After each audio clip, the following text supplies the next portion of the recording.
Bonjour à vous, je suis José Payet de la chaîne À plein poumon. Si vous regardez cette vidéo, c'est peut-être parce que vous êtes tombé dessus par hasard sur internet, ou bien que quelqu'un de votre entourage, ami, conjoint, collègue ou quelqu'un de votre famille, vous a gentiment demandé de la regarder, alors merci.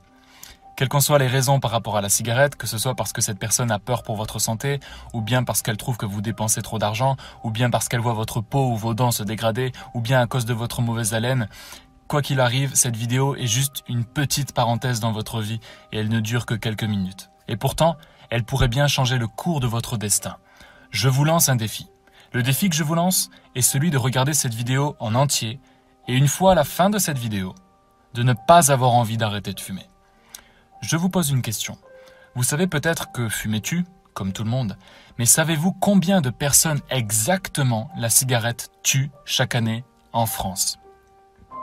Juste avant de vous donner ce chiffre, je voudrais vous donner un autre chiffre, celui qui correspond au nombre de morts liés à une overdose chaque année en France, à titre de comparaison. Ce chiffre est de 300. 300 personnes meurent d'une overdose chaque année en France seulement. Vous trouvez ça déjà trop ? Je ne suis pas en train de banaliser ou de minimiser les dangers de la drogue. Je suis moi-même un ancien fumeur et un ancien addict. Mais savez-vous combien de personnes le tabac tue chaque année en France ? Est-ce 300 ? Non. 1000 ? Non plus. 5000 ? Non plus. 10 000 ? 20 000 ? 30 000 ? 50 000 ? Toujours pas. Par ailleurs, 50 000, c'est le nombre de décès liés à l'alcool.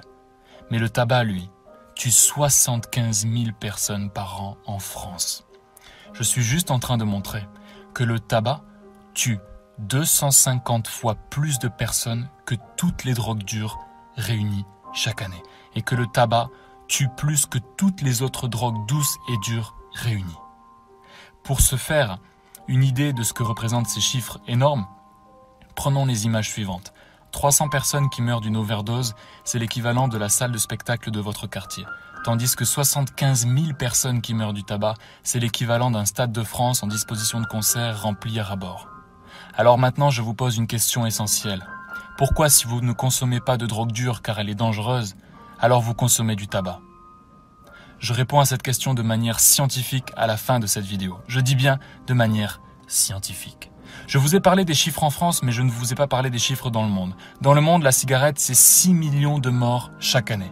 Mais dans ces chiffres-là, je compte uniquement le nombre de décès. Je ne compte pas les personnes qui sont encore en vie mais qui sont malades, qui ont une BPCO, un emphysème, un cancer en cours de traitement, des AVC non mortels, etc., qui représentent plusieurs centaines de milliers de nouveaux cas en France chaque année et plusieurs dizaines de millions de nouveaux cas dans le monde chaque année. Maintenant, vous êtes peut-être en train de vous dire que vous ne ferez pas partie de ces 75 000, et je vous comprends. Mais sachez qu'une étude a prouvé que sur 100 fumeurs, 50 vont en faire partie. Un fumeur sur deux meurt du tabac un jour. Donc quand vous fumez, vous êtes en train de jouer à pile ou face avec votre vie. Maintenant, vous êtes peut-être en train de vous dire que vous ne ferez pas partie de ces une personne sur deux parce que vous fumez moins que les autres.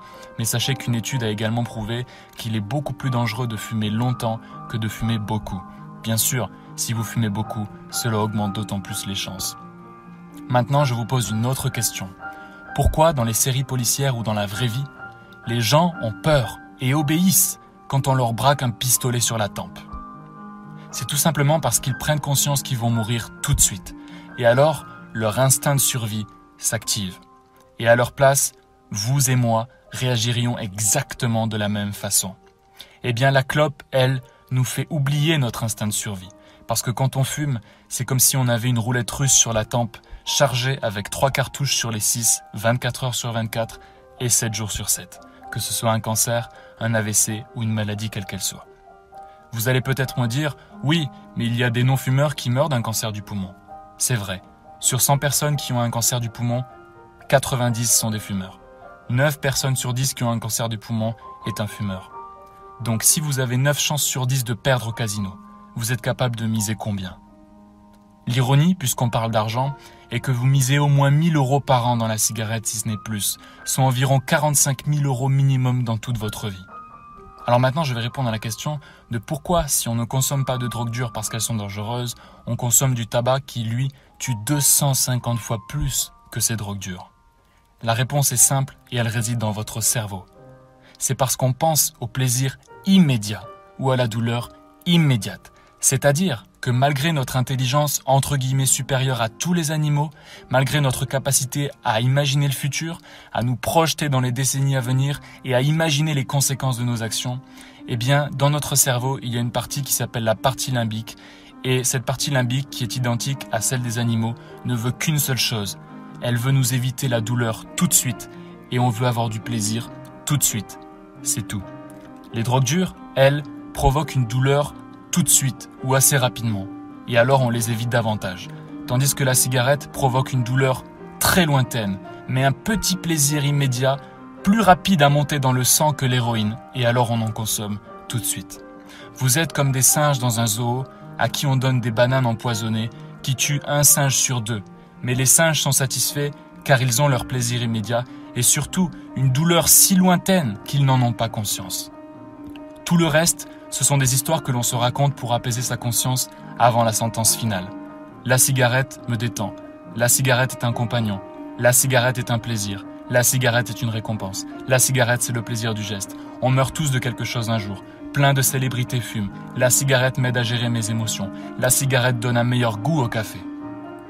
Tout ça, c'est pour se donner des circonstances atténuantes pour accepter de rester un singe dans un zoo qui mange des bananes empoisonnées. La bonne nouvelle là-dedans, maintenant, c'est qu'il est toujours temps d'arrêter ces mensonges vis-à-vis de soi-même et vis-à-vis de votre entourage. Il est toujours possible d'arrêter. Vous m'entendez ? Toujours. Qui que vous soyez, il n'est jamais trop tôt ni trop tard pour arrêter de fumer. Et les solutions sont de plus en plus nombreuses et efficaces aujourd'hui. D'ailleurs, de moins en moins de jeunes se mettent à fumer et de plus en plus d'adultes se mettent à arrêter et en sont tous, je dis bien tous, plus heureux. Alors, à votre tour maintenant, seulement si le cœur vous en dit, bien sûr, et que votre ego ne vous en empêche pas. Sachez que vous ne le faites pas pour les autres, ni pour la personne qui vous a envoyé cette vidéo. D'ailleurs, cette personne-là ne pourra jamais vous obliger à le faire, ni même le faire à votre place, car vous êtes libre. Mais vous le faites surtout pour vous, et d'ailleurs pour votre fierté personnelle.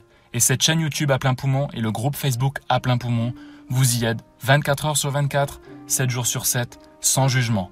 Parce que c'est peut-être de la faute d'Hollywood, et c'est peut-être de la faute de votre pote Kevin ou Sabrina, à l'âge de 15 ans, que vous avez commencé à fumer. Mais aujourd'hui, ce n'est ni Hollywood, ni Kevin, ni Sabrina qui ont le pouvoir de changer votre destin. C'est à vous d'en prendre l'entière responsabilité. Et je vous félicite pour ça, parce que ça demande sans doute du courage et un peu de résilience. Comment allez-vous vous sentir une fois sur votre lit de mort? Et que voulez-vous qu'on dise de vous au dernier jour de votre vie? Voici la fin de la parenthèse. Je vous remercie de m'avoir écouté et à partir de maintenant, libre à vous de suivre votre instinct et de trouver les solutions. La cigarette n'est pas une drogue douce, c'est une drogue. Et c'est de loin la drogue la plus meurtrière.